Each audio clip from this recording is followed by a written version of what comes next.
अस्सलाम वालेकुम जी। आज का लेक्चर हमारे पास मॉलस लॉ के बारे में है। तो जनाब ये बेसिकली पोलराइज लाइट की जो इंटेंसिटी के बारे में हमें एक फार्मूला बताएगा। शुरू करते हैं मॉलस लॉ। सबसे पहले दो चीजें आपने समझनी है। एक लफ्ज आएगा पोलराइड या पोलराइजर, एक लफ्ज आएगा एनालाइजर।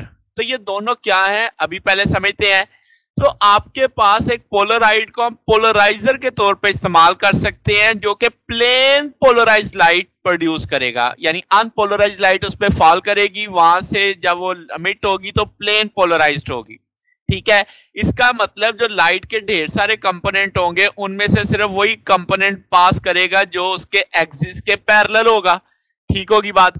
अब ये जो पोलराइड है उसको हम एनालाइजर के तौर पे भी इस्तेमाल कर सकते हैं, यानी पोलराइड ही पोलराइजर है और पोलराइड ही एनालाइजर है, यानी एक और पोलराइजर आपने उसके रास्ते में रखना है, जिससे क्या होगा वो हमें क्या फाइनल करके बताएगा कि लाइट पोलराइज्ड है, फिर वो लाइट किस प्लेन ऑफ पोलराइजेशन में चल रही है।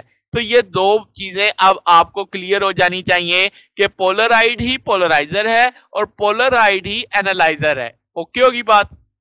मकासिद हम कह ले कि दोनों के थोड़े अलग अलग हैं। अब आपके पास मोलस लॉ क्या बताता है कि जो इंटेंसिटी ऑफ ट्रांसमिटेड लाइट है वो प्रोपोर्शनल है किसके, square of cosine of angle between polariser and analyser, यानी पोलराइजर और एनालाइजर के बीच में जितना एंगल है कॉज के साथ उसका स्क्वायर उसके वो प्रोपोर्शनल है। अभी हम इस चीज को प्रूव भी करते हैं। तो आपके पास अब यहां से जरा समझते हैं कि हो क्या रहा है। तो आपके पास अब आपको समझ आ गई कि मोलस लॉ बेसिकली है किसके बारे में, इंटेंसिटी के बारे में, इंटेंसिटी ऑफ पोलराइज्ड लाइट के बारे में। ठीक है, प्लेन पोलराइज्ड लाइट के बारे में। तो जनाब शुरू करते हैं कि होता क्या है। जब एक अनपोलराइज्ड लाइट फॉल करती है आपके पास पोलराइजिंग शीट पे, तो अब आप देख सकते हो अनपोलराइज्ड लाइट मल्टीपल प्लेन्स के अंदर लाई कर रही है। अब आपका ये ट्रांसमिशन एक्सिस एक ही है, यहां से सिर्फ इतने सारे जो आपकी प्लेन्स हैं उनमें से सिर्फ एक ही पास करेगी जो इसके पैरेलल होगी। तो ट्रांसमिटेड लाइट जो गुजरेगी इसमें से वो पोलराइज हो चुकी होगी, जो आप देख रहे हैं।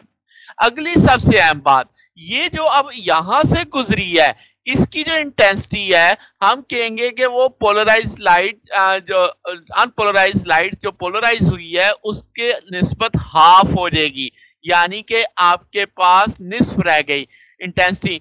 अब इसमें आपने ओरिएंटेशन नहीं है इसकी अहम, क्योंकि आपके पास हर तरफ की तो उसमें मौजूद है प्लेन, अगर आप जैसे मर्जी भी रखेंगे एक ना एक इसमें से बाहर आएगी और वो आपके पास उस आने वाली जो आपकी पोलराइज लाइट है उसकी इंटेंसिटी अपनी अनपोलराइज लाइट के लिहाज से निस्फ हो चुकी होगी।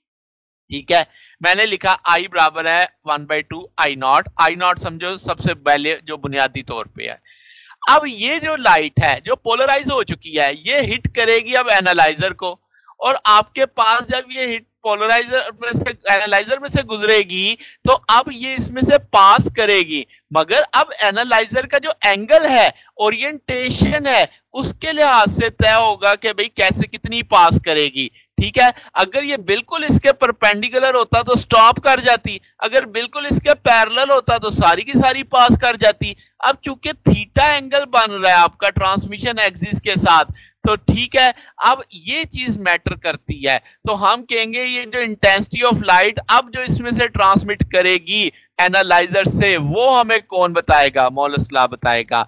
तो मुद्दा समझ आ गया। अब आपको ये सारी बात जो है ना क्लियर हो जानी चाहिए कि हो क्या रहा है। पहले हमने इंटेंसिटी देखी पोलराइजर की मदद से जो निस्फ रहेगी, वो निस्फ वाली जो आपकी इंटेंसिटी है वो अब हिट कर रही है एनालाइजर को, जो कि असल में तो है तो पोलराइजर ही मगर एक सर्टेन एंगल पे पड़ा है, और वहां से जब आप लाइट गुजरेगी तो उसकी इंटेंसिटी कितनी होगी, वो फार्मूला क्या बनेगा, ये हमें मोलस लॉ बताएगा।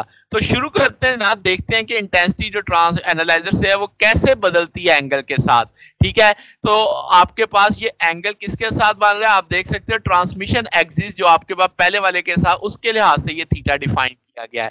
ठीक है, अब आपने उसी ट्रिक को जरा देख लिया, ये आपके पास मैं लाइट को इलेक्ट्रिक फील्ड वेक्टर की सूरत में समझाऊंगा तो हम कहेंगे जो आपके पास एनालाइजर तक लाइट आई उसका इलेक्ट्रिक फील्ड कंपोनेंट को हम क्या नाम दे देते हैं, ई।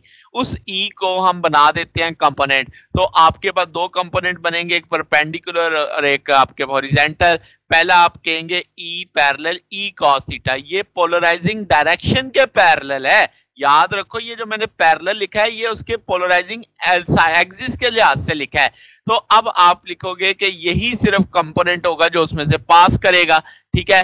फिर आपने लिखा कि ई साइन थीटा ये आपका परपेंडिकुलर होगा उस डायरेक्शन के, तो आप बोलोगे कि भाई ये आपके पास अब्सॉर्ब हो जाएगा। तो आपने जो इलेक्ट्रिक फील्ड वेक्टर के कंपोनेंट बनाए उनमें से एक कंपोनेंट अब आपको समझ आ रहा है जो पोलराइजिंग एक्सिस में से पास करेगा, ठीक है।